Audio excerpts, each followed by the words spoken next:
Hi, my name's Rob Salter. Welcome back to my channel. This is a place where we talk about mental and physical health. And I'm going to do something today that I don't normally do.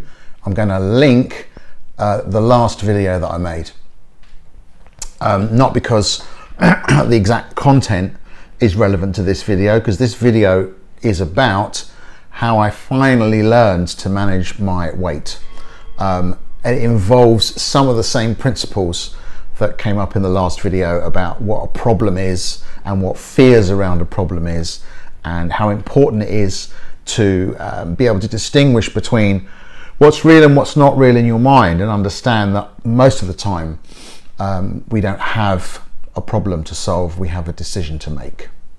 So I went on a fairly long and protracted weight loss journey, starting in 2019 when I was given a diagnosis of diabetes.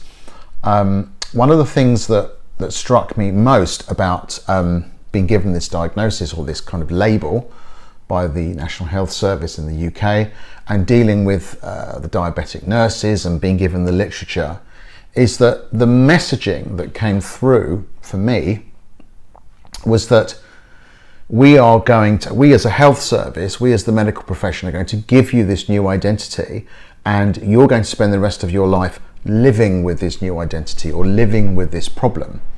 And something about me as a coach immediately sort of decided that I wasn't just going to accept that identity because I'd been given that identity, but that I was going to try and do something about it, and preferably reverse my diabetes.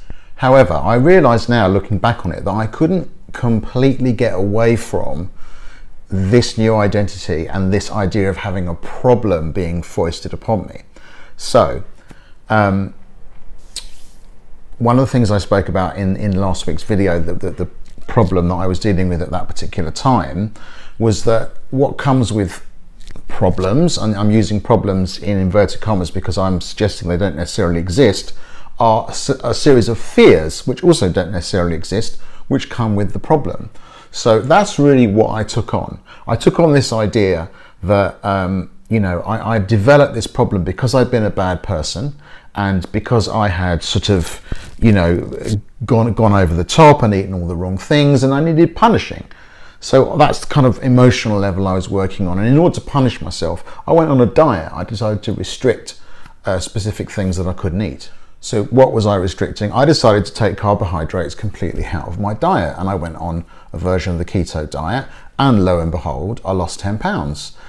But one of the things that I, again, looking back on it, wasn't completely aware of was just how obsessed I was becoming about carbohydrates. I was noticing carbohydrates all around me, because let's be honest, they are all around us. Even when you go and buy petrol, you have them put at eye level vision, all these beautiful bright packaging selling you sugar water and sweet and salty foods that you don't necessarily need but you might want. And because I was restricting carbohydrates, my brain was saying, get carbohydrates, get carbohydrates. But I was being good, and I was disciplining myself because I knew I'd been bad.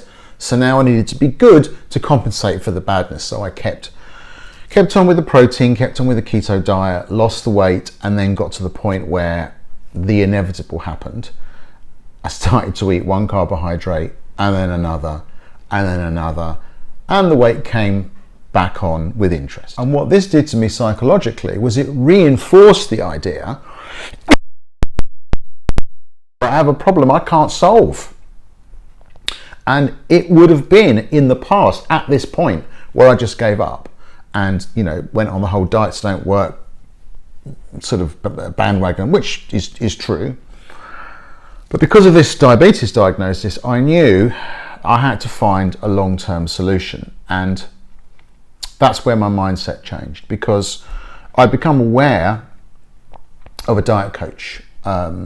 As a coach myself, I believe in the coaching process, and I knew this particular person, Alex Joseph, I'll link her details below, had a lot of success with people that I knew, and I was in a situation where I could hire her, and I did, and I lost a lot of weight again. I had a really interesting experience. So the nice thing about working with Alex was that she had done enough research and was clear enough in her own mind that you know, diets aren't going to work. However, tracking what you eat and becoming more mindful of what you eat using a sort of basic calorie tracking app was going to be the way forward. And so she put me on an app called Lose It, which again I will link underneath.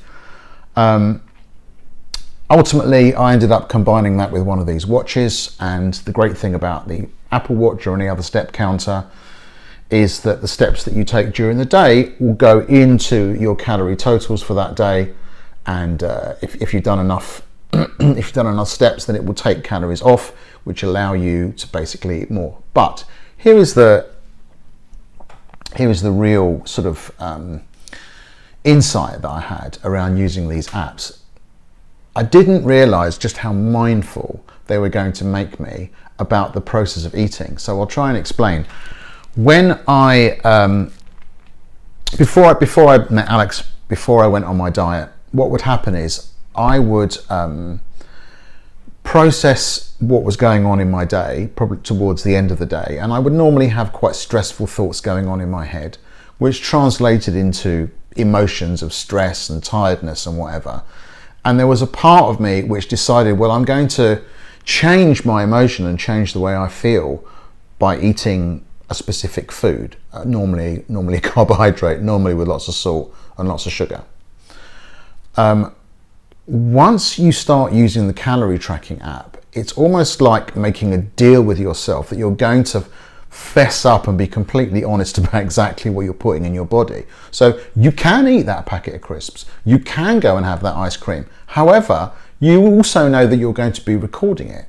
And so let's say, for example, if you set yourself or your coach sets you a daily limit of 2,000 calories, right? And you have a bad day, you eat bad food, you might go over that 2,000 calories. However, the way the app works, which is so clever, is that it basically tracks you over the week, over 7 days. So if you have a bad day on Monday, but you have 2 pretty good or ordinary reasonable days on Tuesday and Wednesday, by the time you get to Sunday, you're going to be in the green rather than the red.